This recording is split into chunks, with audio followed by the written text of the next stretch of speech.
Alrighty, guys, so let's talk about Snow White, the latest Disney live-action remake of their original classic Disney princess movies. This is going to be a non-spoiler and spoiler review. I know that this is coming out just a little bit later than the movie itself, so if you haven't seen it by now, then, chances are you probably aren't going to, based on the reception of this movie, but maybe you are, and if that's the case, this first part is going to be completely non-spoiler, and then we'll move into spoilers in the next section. I'll clearly delineate when we do so. So no worries about that. Feel free to stick around even if you haven't seen the movie. So let's get into it. So Snow White. Snow White is, like I said, the latest in the line of live action Disney remakes, with especially the princess ones, but also things like Lion King, Jungle Book, etc., etc. And they've been hit or miss, in my opinion. And I know that your mileage may vary. Some people really hate these, and some people think that they're pretty good in general. And I happen to vary on a lot of them. For example, I really, really like The Jungle Book. I really, really like Aladdin. And I preface this by saying that I am somebody who did not grow up on the original Disney animation films. I watched most of them when I was younger. I grew up as a Pixar kid. So I don't have the same inherent nostalgia as a lot of people do for these live action remakes. I've also said, though, it's a weird thing for me, because sometimes when they, when I do see a property being remade that I do have that inherent nostalgia for, we've been talking about How to Train Your Dragon a lot recently, and that's definitely something I have nostalgia for. And when I see the live action trailer, I go, wow, it's hitting me, even though I know it's just a blatant ripoff, blatant remake, shot by shot remake. And how do you square that? So, but I do think that there are films like Aladdin, for example, the live action Aladdin film. I love that movie. It's great. It's awesome. I think it's one of the best ones they've made. Where I do think, yes, you stick to obviously A Whole New World and Friend Like Me and whatnot, but you put your own spin on it and you make it a little bit different at the very least, and I appreciate it for that. Snow White, though, and to be fair, Snow White didn't have, I would say, out of all of the classic Disney films, Snow White's source material wasn't the most rich to draw from, I would say. I think Snow White, correct me if I'm wrong, is Snow White the earliest Disney animated film? I think so. And obviously storytelling was just different back then, right? It's, Beauty and the Beast came out in the 90s. I think Snow White came out in the 50s? I could be totally wrong, but a long time ago. And so things were just different, right? I think one example of this as they were transitioning this into live action was, how do you handle the seven dwarves, right? And I think there was a lot of back and forth, a lot of decision making. We will talk about my thoughts on how they eventually handled them in just a second, but there was a lot of talk about that. So, Snow White, it was interesting. And on top of that, they cast Gal Gadot as the evil queen, which was an interesting casting, to be sure. And they cast Rachel Zegler as Snow White, who I didn't have any problem with that, but I know a lot of the internet did, and that's, again, for some people it was just their opinion that they just didn't like Rachel Zegler being cast. It is what it is. And some people, it's like the same reaction I would have had if when I saw Jesse Eisenberg being cast as Lex Luthor, I was like, okay, we'll see. We'll judge it when it happens. And sure enough, I thought it was terrible. But other corners of the internet are much more malicious, and I think that that's terrible. Like, it's weird. Anyways. And so the trailers have come out, and the trailers just not gotten me excited. And I don't know. I mean, the first reactions, we talked about them, came out, and they were pretty positive, but then the first reviews came out, and they were really mixed. And so I went into the movie, and I was like, let's just see. Because honestly, sometimes they rate these, the critics generally think that these live action remakes are not super great. And then they come out, and for example, The Little Mermaid, I don't think is the best thing ever, but I thought it was entertaining. And Beauty and the Beast, I actually enjoyed Beauty and the Beast somewhat. I think a lot of people who really loved the original did not like Beauty and the Beast so much, but for me, I actually quite liked Beauty and the Beast. I thought it was fine. It was pretty good, the one with Emma Watson. So we went into Snow White. And Snow White, to me, is probably one of the worst Disney live-action remakes they've ever done. Now, to be fair, I didn't sit in my seat and go, I hate this. This is terrible. This is awful filmmaking, awful acting. None of that, right? I think actually in general, while I haven't loved a lot of the live action remakes, I don't think I've hated too many of them either. I think that for the most part, the floor is relatively okay, and the ceiling is something like Aladdin or Jungle Book. So, for the most part, I think my least favorite is probably Mulan. And Mulan, actually, we reviewed, it was one of the first reviews we've ever done on the channel. It was in 2020 during the pandemic. And I really didn't like Mulan. I thought that one was just an example of, this is bizarre, and I don't know what they were thinking when they were making it that way. Snow White is probably my second least favorite, but I think that the gap between Mulan and Snow White is pretty big in terms of the fact that I was just bored by Snow White. And like I said, comes down to a few things here. Number one is that, again, I just don't think the source material is super compelling to pull from. Again, this is a movie it's drawing from an animated movie that came out a long time ago.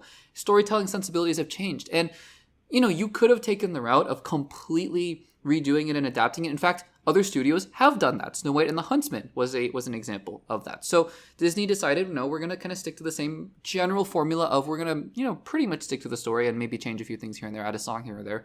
And so there is that. And it's not super compelling. The story was just going along and plodding along, and things just happen, and one thing happens after another, and when things come to a resolution, they feel very anticlimactic. And the movie just ended. And honestly, it was an hour and 40 minutes, and it felt like 2.5 hours. It just kept dragging along because things kept happening, but they didn't really tie into one another, and you jump into a song. And I will say the music.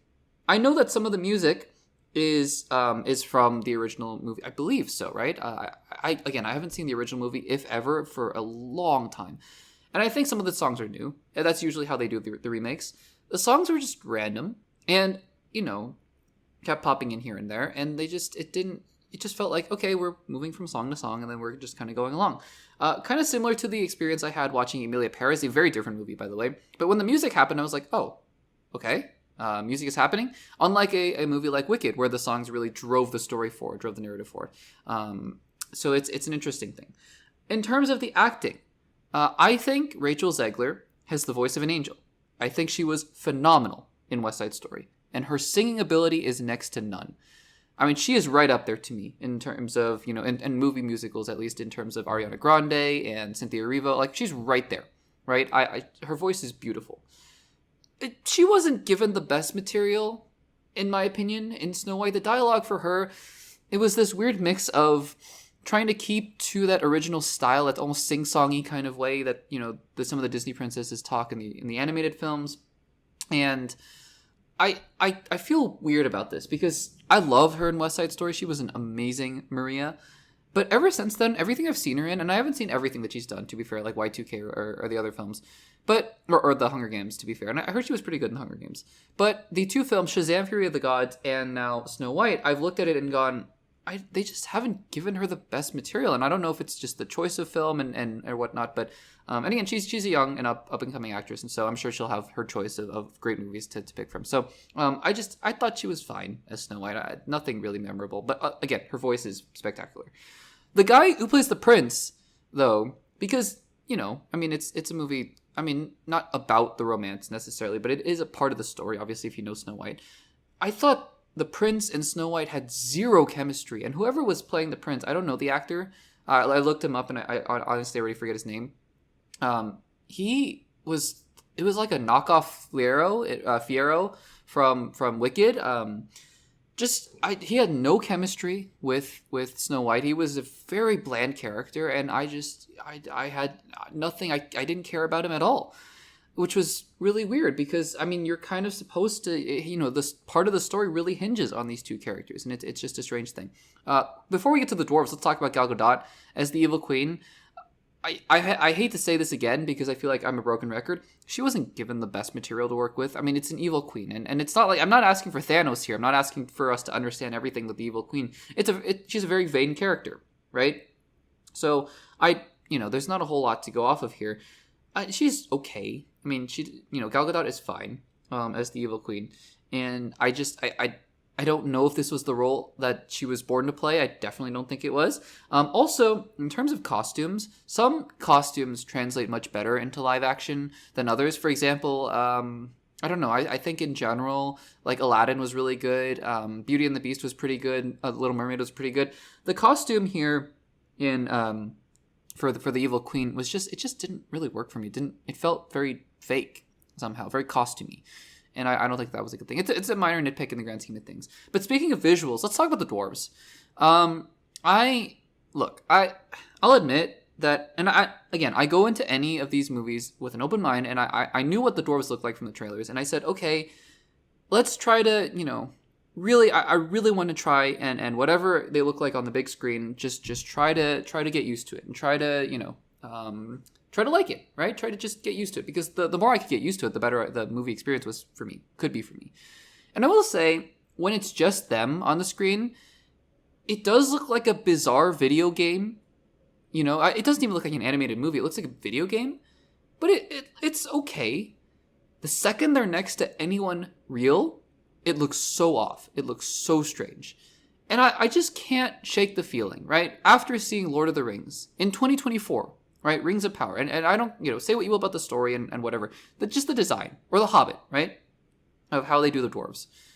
I don't understand why we couldn't have just done that for these characters. I don't know if they really... Why did we have to go with these weird garden gnome kind of designs where the faces are so plasticky?